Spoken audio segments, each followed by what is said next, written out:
حتیٰ اذا بلغ بین السدین، جبکہ یہ پہنچے ان دونوں دیواروں کے درمیان، وجد من دونہما قوما، تو انہوں نے پایا ان دونوں کے ورے ایسے لوگوں کو، لا یکادون یفقہون قولا، یہ لوگ بھی ایسے تھے غیر متمدن، کیونکہ بات سمجھتے نہیں تھے، یعنی زبان ایسی ہوگی کہ جو ان کی سمجھ میں نہیں آ رہی تھی، لیکن یہ کہ کسی نہ کسی ذریعے سے انہوں نے اپنا ایک مطلب، اپنی ایک عرضداشت پیش کی۔ قالوا یا ذا القرنین، انہوں نے کہا کہ اے ذو القرنین، ان یاجوج و ماجوج مفسدون فی الارض، یاجوج اور ماجوج جو قومیں ہیں یہ زمین میں بہت فساد مچانے والی ہیں۔ فہل نجعل لک خرجا، تو کیا ہم آپ کے لیے ایک سالانہ خراج مقرر کر دیں، الا ان تجعل بیننا و بینہم سدا، اس کے عوض کہ آپ ہمارے اور ان کے درمیان ایک سد تعمیر کر دیں، ایک دیوار حائل کر دیں کہ وہ ہم پر حملہ آور نہ ہو سکے، یعنی درے کو بند کر دیا جائے۔ یوں سمجھیے جس اصول پر کہ آج کل ڈیم بنتے ہیں، ڈیم پہاڑی سلسلہ یوں آ رہا ہے، پہاڑی سلسلہ یوں آ رہا ہے، دریا درمیان میں سے گزر رہا ہے، آپ نے اس گزرگاہ پر ایک دیوار کھڑی کر دی تو یہ گویا کہ ایک آرٹیفیشل لیک کریٹ ہو گئی، پانی یہاں جمع ہو رہا ہے۔ تو اگر پہاڑی سلسلے دو چل رہے ہوں، ان کے درمیان جو راستہ ہے اس کو اگر بند کر دیا جائے، ایک دیوار کھڑی کر دی جائے اور اس دیوار کے مضبوط دیوار ہو، تو ظاہر بات ہے کہ پھر ادھر سے کوئی آ کر حملہ آور نہیں ہو سکتا، ان کے لیے ایک حفاظت کا سامان ہو جاتا ہے۔ یہاں یہ سمجھ لیجئے کہ یاجوج ماجوج سے کیا مراد ہے۔ حضرت یافس علیہ السلام، جو تین بیٹے تھے حضرت نوح علیہ السلام کے، سام، حام، یافس۔ سامی نسل کے بارے میں تو ہم نے بہت کچھ سمجھ لیا کہ حضرت ابراہیم بھی سامی نسل سے تھے، پھر قوم عاد بھی سام ہی کے نسل کی ایک شاخ تھی، قوم سمود بھی اسی کی شاخ تھی، یہ تمام جو ہے یہ تو سیمیٹک ریسز ہیں۔ حضرت یافس کی اولاد نے یہ سینٹرل ایشین ماؤنٹینز کا جو سلسلہ ہے اس کو کراس کیا اور شمال میں چلے گئے، اور شمال میں جا کر دائیں بائیں پھیل گئے۔ پھر یہ میدان ہے، ٹنڈرے کا میدان اور فلانے میدان اور بڑے بڑے کھلے میدان ہیں، تو گویا کہ ایشیا کو درمیان میں جو سلسلہ کوہ تقسیم کر دیتا ہے، ایک شمالی حصہ ہے، ایک اس کے جنوبی حصہ ہے، یہ شمالی میں چلے گئے اور جا کر پھر پھیلنے میں وہ مشرق کی طرف آئے تو چین اور ہند چینی تک یہ ساری قومیں جو ہیں یہ یلو ریسز، یہ انہی کی نسل سے ہیں۔ اور مغرب میں چلے تو روس، اور روس سے ہو کر روس کے ساتھ ملتا ہوا علاقہ ہے اسکینڈینیوین کنٹریز کے ساتھ، پھر وہاں سے وہ اتر کے، اور یورپ کے بھی جو یہ مغربی ممالک ہیں، اینگلو سیکسنز جو ہیں، یہ بھی در حقیقت اسی سے اسکینڈینیوین کنٹریز سے اترے ہوئے لوگ ہیں۔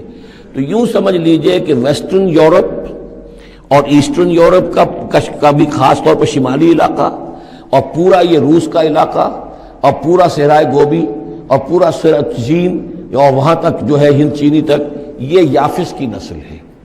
یافس کے جن بیٹوں کے نام تورات میں آئے ہیں، کئی نام ہیں، وہ کوئی ایک دو نہیں، ان میں گوگ اینڈ میگوگ بھی ہے، توبال بھی ہے، موسک بھی ہے۔ موسک ایک شخص کا نام ہے، اور موسکو ہو سکتا ہے کہ اسی نے آباد کیا ہو اور وہیں سے وہ نام بنا ہو۔ توبال اور بالٹک سی جو ہے اس ایریا کے اندر جو ہے، بالٹک سٹیٹس، توبال ان کے ایک بیٹے کا نام تھا، یہ تورات کے اندر نام دیے گئے ہیں۔ گوگ اینڈ میگوگ، یاجوج ماجوج، یہ بھی انہی کے بیٹوں کے۔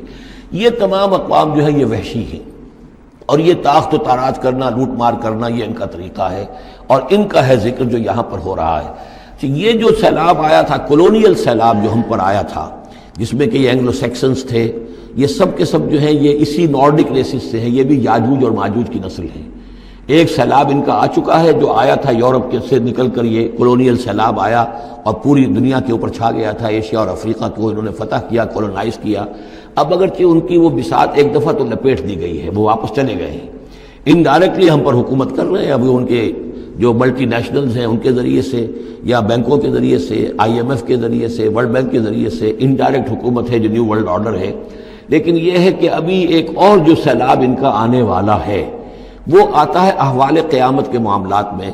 آرمگڈون کے بعد جب حضرت مسیح علیہ السلام کا نزول ہو چکے گا اور یہودیوں کا خاتمہ ہو چکے گا، اور پھر یہ کہ تمام جو عیسائی ہیں وہ مسلمان ہو جائیں گے، عیسائیت ختم ہو جائے گی حضرت مسیح علیہ السلام کے آنے کے بعد، اور مسلمان اور عیسائی مل کر ایک ملت بن جائیں گے، سب مسلمان ہوں گے۔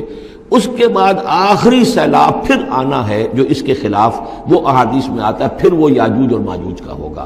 اور میرے نزدیک یہ یاجوج اور ماجوج جو ہیں وہ ایسٹرن علاقے سے آئیں گے، چائنا وغیرہ سے، ہند چینی سے۔ آرمگڈون جو ابھی ہونی ہے فوری طور پر بڑی جنگ، اس میں یہ لوگ جو ہیں بیٹھے رہیں گے، یہ جنگ میں حصہ نہیں لیں گے۔ یہ مڈل ایسٹ میں جنگ ہوگی، یورپین پاور ساری ہوں گی، کرسچین پوری طاقتیں ہوں گی، اور ادھر جو ہے مسلمان ہوں گے، اور حضرت مہدی جو ظاہر ہوں گے، جو اللہ تعالیٰ ایک عنایت کرے گا مسلمانوں کو لیڈر عرب کے اندر، وہ پیدا ہوں گے، مجدد ہوں گے، اور ان کے ذریعے سے عرب کے اندر ایک اسلامی حکومت بھی قائم ہوگی، لیکن ان کے لیے مدد کے لیے خراسان کے علاقے سے فوجیں آئیں گی، مشرق سے آئیں گی، اور یہ علاقہ جو ہے وہ ہے جو ہمارے قریب ہے اور ہم بھی اسی علاقے میں ہیں۔ اللہ تعالی ہمیں توفیق دے کہ یہاں وہ ہم پہلے اس نظام میں خلافت قائم کریں، تاکہ یہاں سے پھر فوجیں جائیں اور حضرت مسیح کے ساتھ ہو کر اور حضرت مہدی کے ساتھ ہو کر عیسائیوں اور یہودیوں کے ساتھ جنگ کریں، اور بالآخر پھر یہ کہ پوری دنیا میں اسلام کا بول بالا ہوگا۔ لیکن جب یہ ہو چکے گا، اس کے بعد ایک سیلاب پھر آئے گا یاجوج اور ماجوج کا۔ تو یہ چونکہ پوری ایک سلسلہ ہے، ایک نسلیں ہیں اس کے اندر بہت سی، تو ان میں چونکہ تفسیری اعتبار سے بہت سی باتیں جو ہے مختلف آراء بھی سامنے آئیں گی، تو میں نے جو رائے میری ہے وہ آپ کے سامنے بیان کر دی ہے۔ اس وقت میں وہ یاجوج ماجوج تھے جو ان شمالی دروں سے آ کر حملے کرتے تھے۔ قالوا یا ذا القرنین ان یاجوج و ماجوج مفسدون فی الارض، وہ جو میں نے عرض کیا ہے کہ قیامت کے قریب بھی معاملہ ہوگا، یہ سورہ انبیاء کی آیات 97-98 ہے۔ حتی اذا فتحت یاجوج و ماجوج وهم من کل حدب ینسلون واقترب الوعد الحق فاذا هی شاخصۃ ابصار الذین کفروا۔ اب زیادہ دور نہیں، ہم سورہ انبیاء بھی قریب ہی آ رہی ہے، انشاءاللہ وہاں اس کو ہم پڑھیں گے۔ تو دو جگہ قرآن مجید میں یاجوج اور ماجوج کا ذکر ہے، ایک یہ جو قریب قیامت میں ان کا جو ظہور ہونے والا ہے، ایک اس وقت کا معاملہ یہ چھوٹا سا تھا کہ جو ذوالقرنین کے سامنے آیا ہے۔ تو کیا ہم آپ کے لیے ایک سالانہ خراج طے کر دیں تاکہ آپ ہمارے لیے یہاں ایک سد تعمیر کر دیں، ایک بند باندھ دیں یہاں پر؟ قال ما مکنی فیہ ربی خیر۔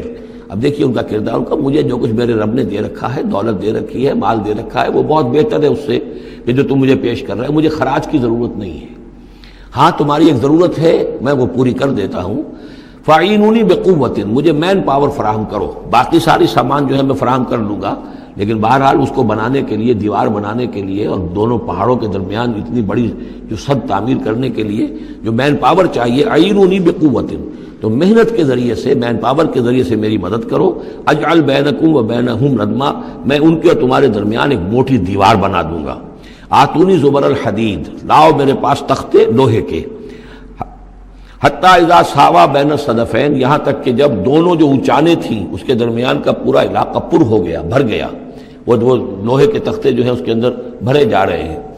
حتی اذا ساوا، برابر کر دیا دونوں پھانکوں تک پہاڑ کی، قال انفخوا، اب ان کا کہ آگ جلاؤ اس کے نیچے، وہ دہکا دی بھٹی جس سے کہ اب وہ لوہا گرم ہوا اور لوہے کی تختے جو ہیں وہ گرم ہو گئے۔ حتی اذا جعلہ نارا، جبکہ وہ سارے کے سارے لوہے کے جو تپ گئے خود اور سرخ ہو گئے۔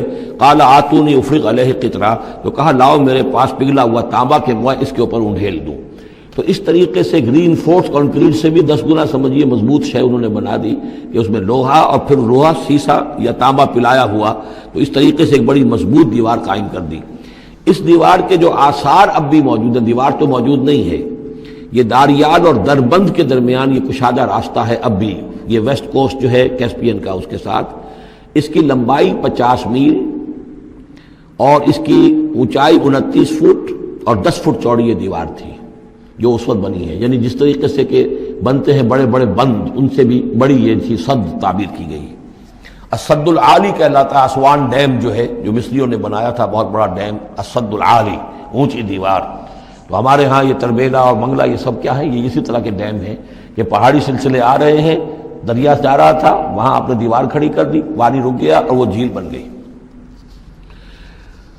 فَمَسْتَعُوا يَظْهَرُوهُ، تو انہوں نے کہا کہ اب یہ لوگ نہ تو یہ اس کے اوپر سے آ سکیں گے، اس کو نہ چڑھ سکیں گے، وَمَسْتَطَاعُوا لَهُ نَقْبًا، نہ اس میں کوئی سوراخ لگا سکیں گے، نقب لگا سکیں گے۔ قَالَ هَذَا رَحْمَةٌ مِّن رَّبِّي، یہ سب اتنا بڑا کارنامہ کر کے بھی انہوں نے کہا یہ سب رحمت ہے میرے رب کی طرف سے، میرا کوئی کمال نہیں، یہ سب اللہ کی طرف سے ہے۔